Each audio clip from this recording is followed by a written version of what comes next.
Book summary in Hindi by Indian motivation. आज हम mind management not time management नामक पुस्तक की चर्चा करेंगे, जिसे डेविड कड़वी द्वारा लिखा गया है।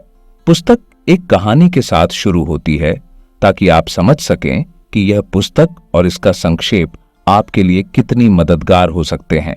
एक समय की बात है, एक आदमी अपने गुरु के पास गया और कहा, गुरुजी, मैं अपने जीवन में लक्ष्य प्राप्त करने में असमर्थ हूं। मेरे दिन का बहुत बड़ा हिस्सा बेकार कामों में बीतता है। कृपया मेरी इस समस्या दूर करने में मदद करें। गुरु ने उस आदमी को एक संत के पास जाने के लिए कहा और उसे सलाह दी, वहां जाओ और उनके साथ कुछ समय बिताओ। तुम उनकी दैनिक दिनचर्या को देखकर जिन उत्तरों की तलाश में हो वह वहां मिलेंगे। गुरु की सलाह का पालन करते हुए आदमी उस संत के पास गया। उसने संत से कहा कि गुरुजी ने उसे उनकी दैनिक दिनचर्या से सीखने के लिए भेजा है। आदमी ने देखा कि संत का जीवन सामान्य लोगों के जैसा था। उन्होंने किसी विशेष गतिविधि में भाग नहीं लिया। हालांकि एक खास आदत थी जो आदमी को हैरान कर दिया। हर रात सोने से पहले संत अपने बर्तन धोते थे और वे हर सुबह उठकर भी ऐसा ही करते थे। ये आदत कई दिनों तक जारी रही। एक दिन आदमी अपनी जिज्ञासा को रोक नहीं सका और संत से इस अभ्यास के बारे में पूछा। संत ने उत्तर दिया, मैं इसलिए यह करता हूं क्योंकि ऐसा करके मैं सुनिश्चित करता हूं कि बर्तन साफ रहें और क्योंकि रात को उन पर गंदगी जम सकता है।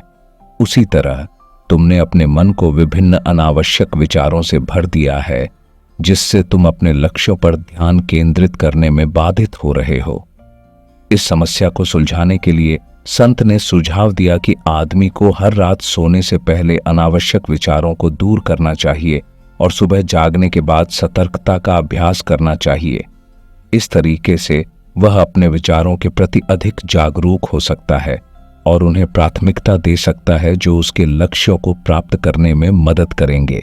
संत ने मन को मैनेज करने के कई तरीकों को साझा किया, जिससे वे अपने समय का बेहतर उपयोग कर सकें। इस बुक समरी में हम इन तरीकों को विस्तार से जानेंगे। आपके पास समय है, लेकिन क्या आपके पास एनर्जी है?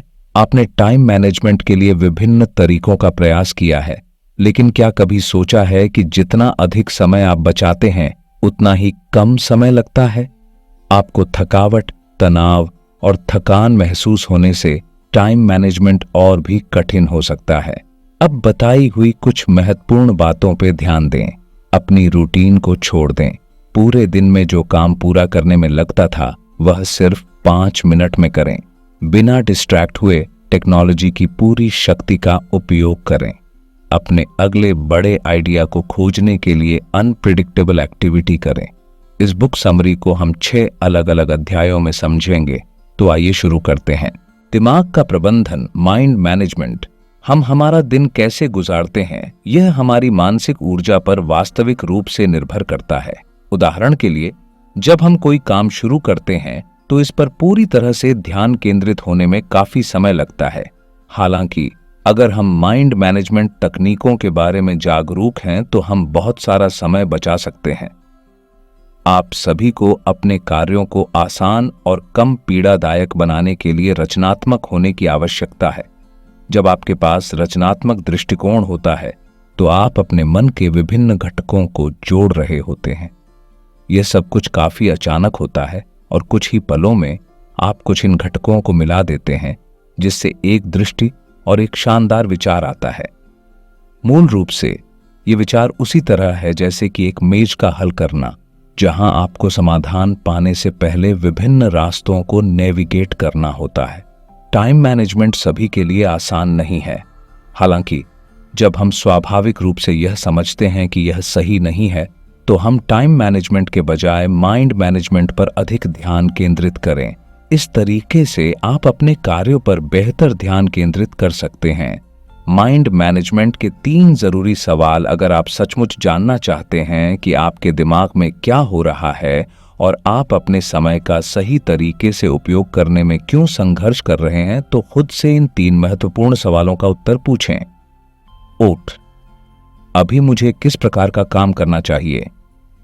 क्या कोई हाई प्रेशर वाला कार्य है या क्या मैं अपनी मानसिक स्थिति को वह काम करने की दिशा में मोड़ सकता हूं जिसे मैंने तय किया है? 2.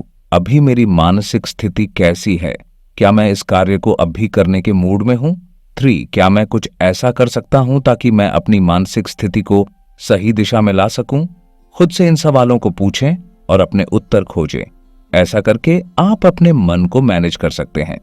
माइंड मैनेजमेंट का उद्देश्य मानसिक स्थिति को कार्य पर कंसंट्रेट करना है, जिससे आपका मन वह करने में जुट सके जिसे आप करना चाहते हैं। माइंड मैनेजमेंट का इस्तेमाल पिछले अध्याय में बताई गई बातों को ध्यान में रखते हुए अब इन सुझावों का उपयोग अपने माइंड मैनेजमेंट के लिए करें। ध्यान करें। मानसिक स्थिर को अपने एनवायरनमेंट से जागरूक रहने के लिए माइंडफुलनेस मेडिटेशन का अभ्यास कर सकते हैं। यदि आपको लगता है कि आप ध्यान नहीं कर सकते तो 2 से 10 मिनट तक ध्यान देने का प्रारंभ करें। यदि आप 2 मिनट के लिए भी ध्यान नहीं कर सकते तो आपके पास बहुत व्यस्त होने के बजाय बड़ी समस्याएं आ सकती हैं। इसलिए रोजाना ध्यान देने की आदत डालें। समय निकालने के लिए योजना बनाएं। योजना बनाने के 2 फायदे हैं। 1. आप इसे तब कर सकते हैं जब आपकी मानसिक ऊर्जा अधिक होती है ताकि आप बेहतर योजना तैयार कर सकें। और 2. इससे आपके मूल प्रेफ्रंटल कॉर्टेक्स को अन्य गतिविधियों के लिए फ्री करता है, क्योंकि योजना बनाने और प्राथमिकताएं पहले से ही की जाती है। इसके बाद अपने आने वाले हफ्ते का समीक्षा करें। इसके साथ ही आपके अपने काम का टू डू लिस्ट बनाएं। किसी काम की शुरुआत करना आसान नहीं हो सकता है। एक स्पष्ट गोल के बिना आपका माइंड आपको स्टार्ट करने के लिए अधिक डोपामाइन नहीं उत्पन्न करेगा। आप किसी चीज पर 10 मिनट के लिए बिना रुके काम करके एक स्पष्ट गोल की पहचान करने के लिए प्रयास करें। इसके द्वारा आप समझ सकते हैं कि आप असल में क्या हासिल करना चाहते हैं। और एक बार जब आप वास्तविक रूप से काम करने में 10 मिनट बिताते हैं तो काम जारी रखना आसान हो जाता है। समय का कोई महत्व नहीं है, यह सही नहीं है। लोग अक्सर एक प्लान के साथ शुरू नहीं करते और जब उन्हें पता चलता है कि उनका समय कहां जा रहा है तो अक्सर बहुत देर हो जाती है। समय और उसका उपयोग जीवन के लिए महत्वपूर्ण है। लेखक सुझाव देते हैं कि अपने समय को ट्रैक करना एक अभ्यास है जो आपके समय को हमेशा के लिए बदल सकता है।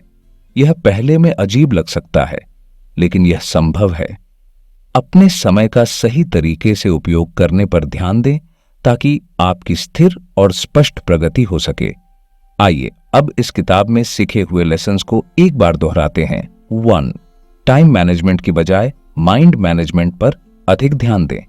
2. खुद से माइंड मैनेजमेंट के 3 महत्वपूर्ण सवालों का उत्तर ढूंढें। 3. 10 मिनट तक किसी विशिष्ट कार्य पर काम करने के साथ योजना बनाने के लिए समय निकालें। 4. पहचानें कि आपका दिमाग कब किस मेंटल स्टेट में होता है। 5. अपने दिमाग को समय के साथ धीरे धीरे ट्रेन करें। चेक. अपने जीवन में आए मौकों और सतर्कताओं का ध्यान रखते हुए काम करें। इस पुस्तक के माध्यम से हमने माइंड मैनेजमेंट के तरीकों के बारे में जाना है। इसका उपयोग करके आप अपने जीवन में बेहतर परिणाम प्राप्त कर सकते हैं। यह बेहतर परिणाम आपके जीवन में प्रोडक्टिविटी को बढ़ाने में मदद करेंगे। अब अगर आप भी अपने जीवन में सफल होकर बड़े बदलाव लाना चाहते हैं तो कृपया पुस्तक में दी गई सभी तकनीकों का अपने जीवन में अमल करें।